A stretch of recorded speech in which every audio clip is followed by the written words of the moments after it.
Če se ne motim, bilo slabih 85% prisotnih delničarjev, zglasovali so pa 29,984% za prodajo našega deleža v Drugi Kolinski. Mene zanima, če bo do oktobra closing, boste vi potem ustavili postopke prodaje instalacij? Sem vedel, da bo to vprašanje. Takole je. Najprej bom samo odgovoril, zakaj mi smo štartali s postopkom prodaje inštalacij. To je predvsem zaradi tega, ker podpis pogodbe še ne pomeni, da prejmeš denar. Ni 100% v naših rokah, da bomo doživeli closing.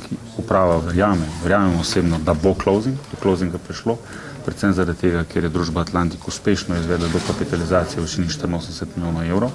In včeraj sem to informacijo preveril do predsednika uprave in je tudi povedal, da je ta denar že na računu družbe Atlantik. In v tem primeru, če ne bi prišlo do closinga, bi imeli konec leta velik problem, ker moramo odplačati 100 milijonov evrov in lahko bi se zgodilo, da bi šli celo v stečaj oziroma bi bili v rokah bank. Zaradi tega smo šli v postopek prodaje inštalacij. Ali bomo prodali inštalacije, se bomo pogovarjali oziroma sprejemali odločitev skupaj z nadzornim svetom, takrat, ko bo to aktualno.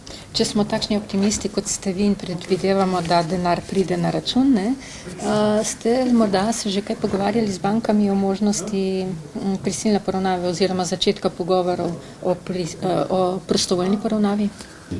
Bom rekel, delno smo se pogovarjali, začeli bomo se pa kaj več pogovarjati v mesecu septembra oziroma proti koncu meseca septembra, ko bo tudi več jasno, kako in kaj je z Drugo Kolinsko. Če bi prišel do prostovoljne poravnave, bi v tem primeru morali poravnavati ali pa bi poravnavali nižje zneske, ali bi morali še zmeriti cel znesek dolga, ki ga makne in terjatev poravnavati? Jaz bi bil zelo vesel, da bi banke pristale na kakšen diskont, ampak glede na to, kako smo uspešni, verjetno ne bomo dobili dobenega diskonta. Jaz pričakujem samo, da bomo lahko poravnali preostalek dolga v ratah, ne samo v 3-4 letih, ampak rečemo tudi na 5 ali pa 10 let. To sprašujem tudi zato, ker je verjetno en del dolga lahko prenese podjetje, se pravi, ni treba, da poravna čisto vse dolgove. Se strinjam, zmeraj vsako podjetje ima nek vzdržen dolg in mi želimo priti čim prej do tega vzdržnega dolga. To pomeni, da potem ne bi več odplačevali bankam glavnice, ampak samo servisirali obresti.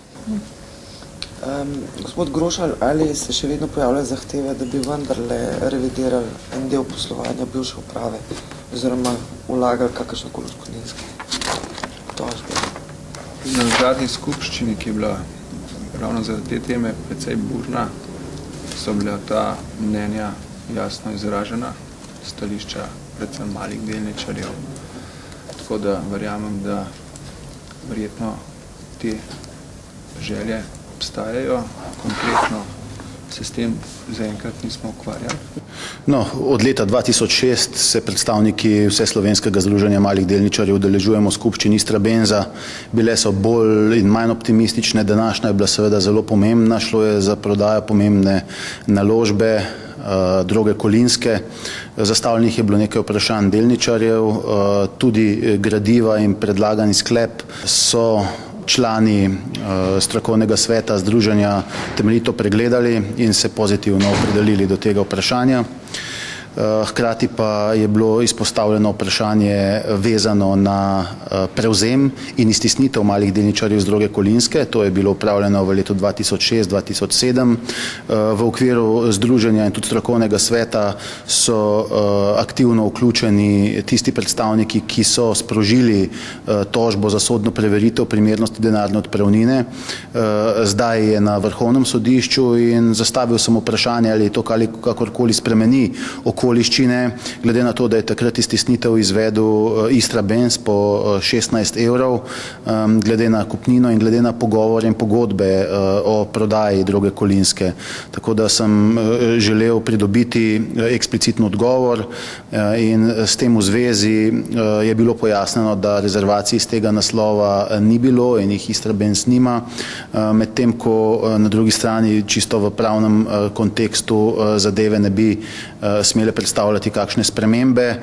Tudi to ni bil predmet, kot kaže, kakšnih pogodbenih določil ob sami prodaji, tako da mi računamo, da ti postopki, ki tečejo in gre za edinstven primer, na Vrhovnem sodišču je, kot rečeno, bo slej ko prej dočakal tudi epilog. Upamo, da pozitiven za male delničarje, ki so bili takrat iztisnjeni.